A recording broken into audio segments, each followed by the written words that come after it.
Hello, I'm Natasha Hussein, and this episode of Newsfeed, we celebrate women.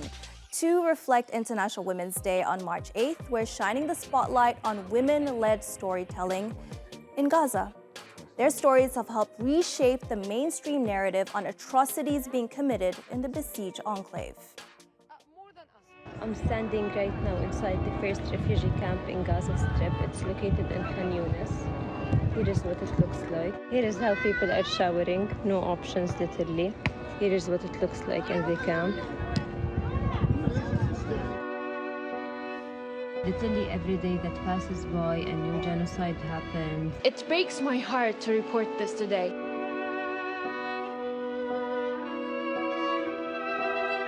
They never imagined that the Israeli warplanes are going to target a hospital. He's standing in a house that has been bombed. And here's another house that has been bombed. And behind us is another house that has been bombed.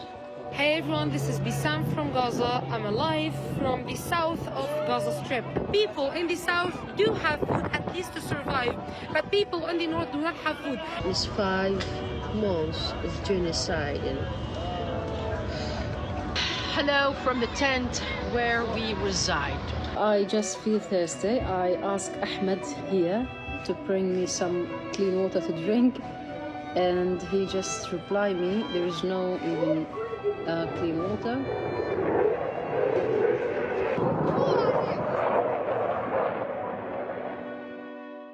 That last clip was journalist and humanitarian aid worker Haneen Harara, who joins us today on Newsfeed to tell us her story. Haneen, it's been a busy 24 hours for you. You've been moving your family from Rafah, and from what I understand, you're now in Cairo. It was horrific moments for me personally as a journalist to leave the ground where I used to cover and reporting the stories of the people here, there. I used to even say here because I was there in Rafah, in Gaza City, reporting and telling the people what is going on the ground. The people there are suffering and being under genocide, ethnic cleansing, starvation, famine, disease. Terrible situation and dire one. It was the worst moments for me just to take kids and evacuating them to Cairo because there is no chance left. It is the only way to keep them survive. And you know, it's not even easy to evacuate Gaza. You have to pay thousands of dollars to get this opportunity. Haneen, what is your plan now? To leave my children here and to back Gaza. Yeah. Haneen, the UN says in times of war and shortages, women are disproportionately impacted. Are you seeing examples of this firsthand? We're hearing that women don't have access to sanitary pads and they're having to give birth and get C-sections without any anesthesia. 60,000 of pregnant women are just waiting to deliver their babies. I personally, while I was covering in Tal Sultan neighborhood, western part of Rafah city, the area which called Al Mawasi, which consists of thousands of people there in tents. There is one gynecologist there just provide some medical care for the pregnant women there in tent with one ultrasound device. I met a beautiful woman there, but she was screaming because delivering her baby in that moment with nothing, no hygiene items, no even pads, no clean water, no enough food. Her whole family were far away in Khan Yunis, and she was with her husband and her cousin only. So imagine how hard it is for this woman while delivering the first baby for her with nothing. It's something like you are torture those kind of people with nothing, starvation them, and even let them dying slowly. Yeah, and Haneen, this is the view there. Truly, truly horrible conditions there in Gaza. And you've been documenting all of this for your hundreds of thousands of followers online. And you say one of the reasons for this is that you want to show the world and amplify the stories of Palestinians who, in your words, have become refugees in their own country. Being refugee in your own home, this is the worst,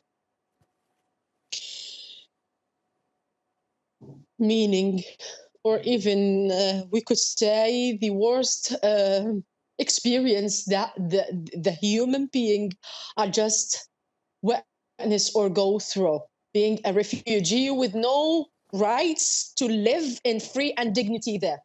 Look, the social media is a strong way to show the people across the globe what is going on. And this is the way even that Israel is fighting us by platforms we used and trying to mislead the people and trying to even hide our content. I was reaching for 3 million people.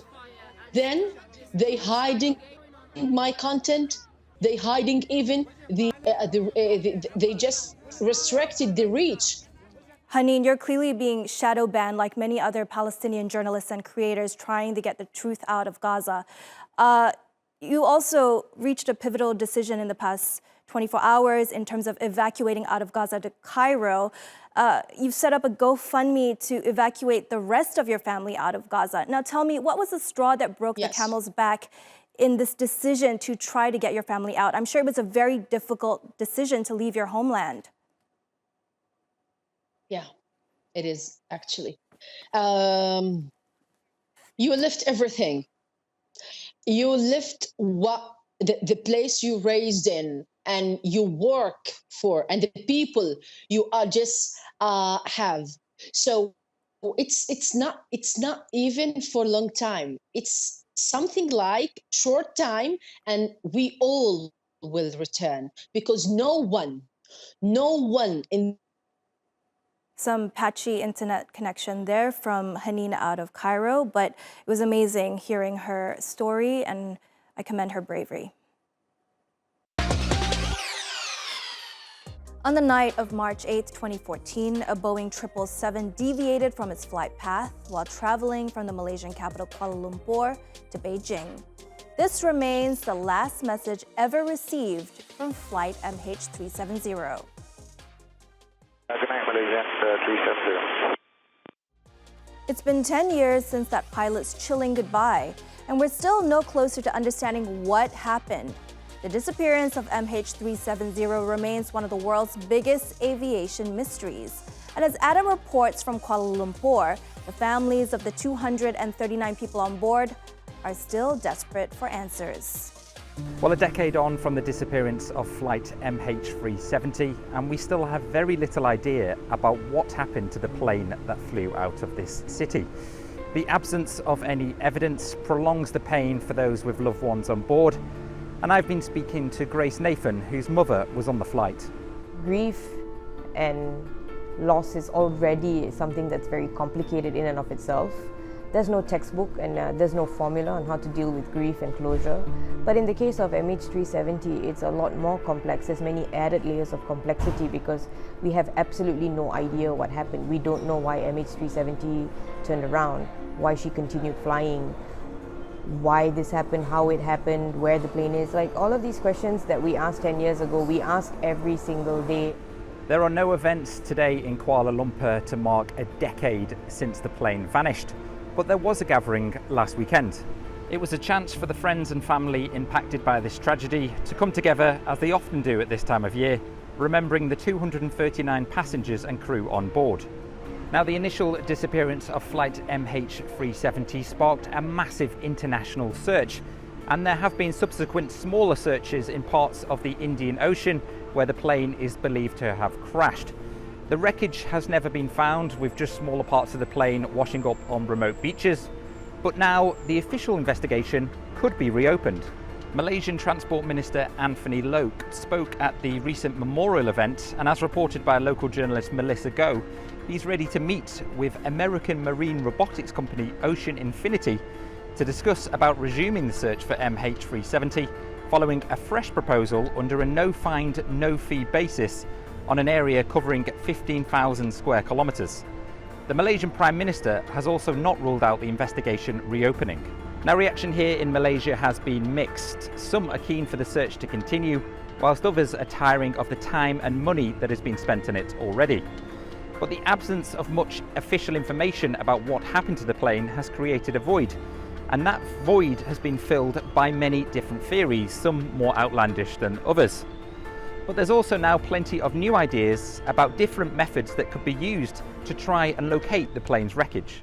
I know this is gonna sound weird, but barnacles are helping us solve the mystery of what happened to the missing Malaysia Airlines Flight 370. So a news hit around the world that one of the wings from MH370 washed up on shore covered in barnacles. It was an exciting opportunity in the sclerochronology world. The size of the largest barnacles suggested that they could have been growing for more than a year. In other words, right after the plane vanished in March of 2014. So for the next 8 years, an international team developed an equation to track the ocean temperatures that these barnacles traveled through, which could translate that temperature history into a drift pathway that could lead us back to the crash. For now though, the mystery still hasn't been solved, and the pain is prolonged for those with loved ones on board flight MH370.